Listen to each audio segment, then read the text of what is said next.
Assalamualaikum warahmatullahi wabarakatuh.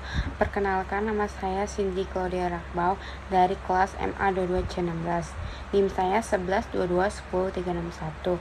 Tujuan saya membuat video ini adalah untuk memenuhi tugas ulangan akhir semester dari dosen pengampu Ibu Sinta Herianti.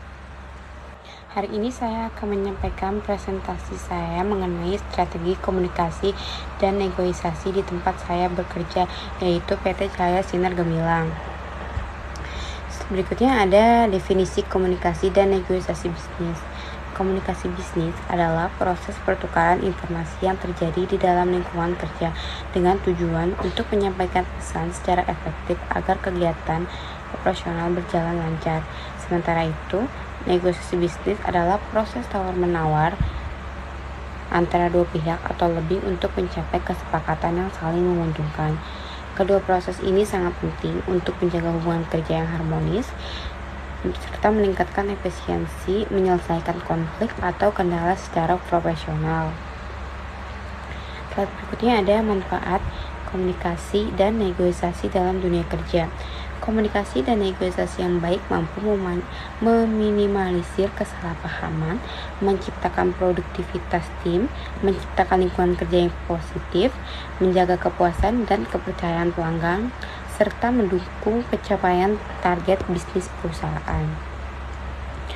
Slide berikutnya ada unsur-unsur komunikasi di perusahaan. Di PT Cahaya Sinar Gemilang, komunikasi internal dilakukan melalui berbagai saluran. Yang pertama, komponen utama atasan kerja, rekan kerja, bawahan, dan customer.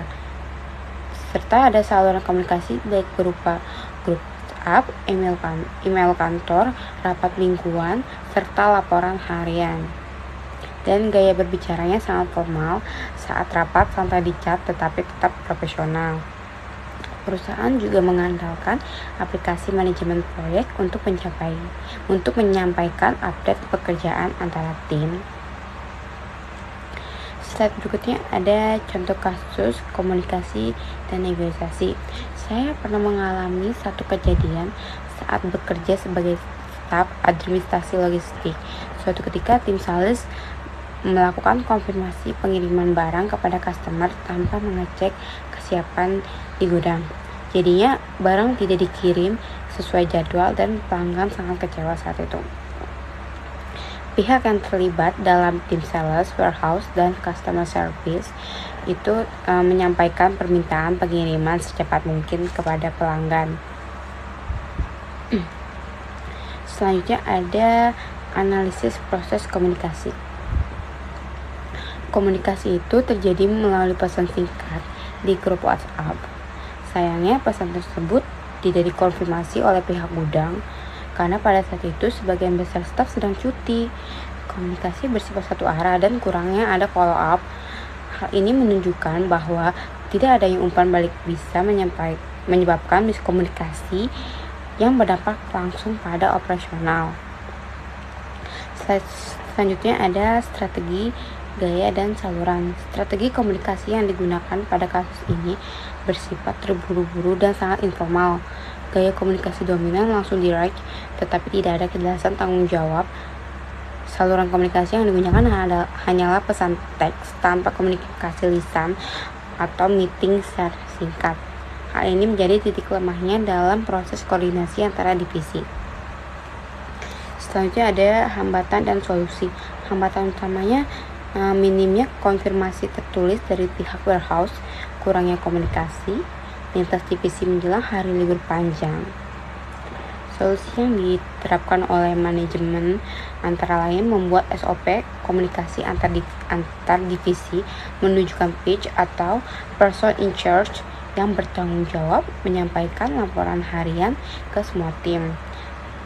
Diadakannya rapat koordinasi tiap Jumat untuk menghindari kesalahan serupa di akhir pekan nantinya. Slide selanjutnya ada studi kasus 5W+1H. Berdasarkan kasus yang diberikan, berikut laporan dalam format 5W+1H.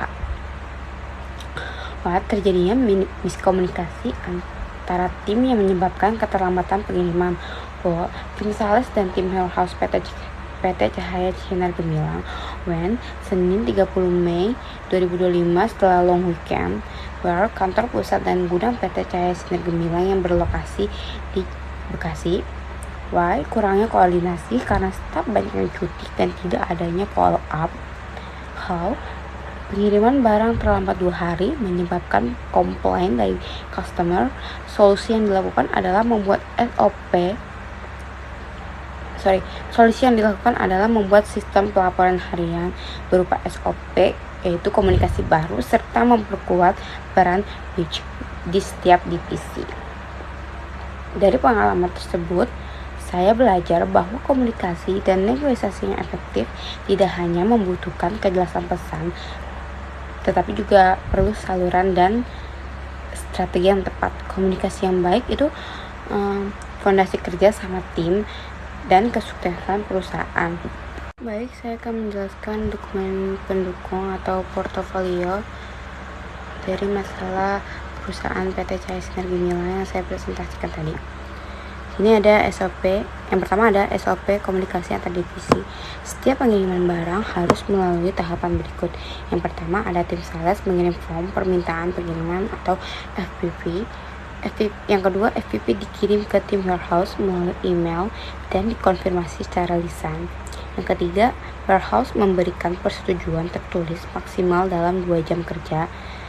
Dan yang keempat, ada pengiriman dilakukan hanya jika sudah ada persetujuan tertulis. Dan yang terakhir, ada semua komunikasi disalin ke supervisor masing-masing. Yang kedua, ada bukti sales komunikasi WhatsApp. Pada jam 14.32 waktu Indonesia Barat, sales mengatakan, tolong kirim barang ke pelanggan hari ini ya, sudah deal. Warehouse tidak ada balasan karena sedang cuti.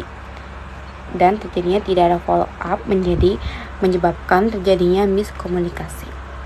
Yang ketiga, hasil evaluasi rapat mingguan tanggal Jumat 2 Juni 2025 peserta supervisor sales, supervisor warehouse, admin logistik. Jadi kesimpulannya, diperlukan SOP komunikasi yang lebih ketat dan menunjukkan pitch di masing-masing divisi, serta semua permintaan harus ada bukti yang tertulis. Dan yang keempat, ada jadwal rapat koordinasi.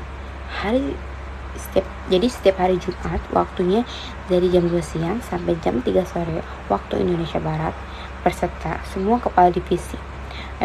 Topiknya membahas evaluasi pengiriman, perencanaan minggu depan nanti, dan pengecekan komplain pelanggan. Dan yang kelima, menunjukkan pitch komunikasi. Namanya Rudi Hartanto, divisi warehouse. Tugasnya menerima dan mengkonfirmasi semua permintaan dari sales, menyampaikan proses pengiriman ke CS dan admin setiap hari, melaporkan hambatan harian kepada supervisor. Cukup sekian presentasi dari saya, kurang lebihnya mohon maaf.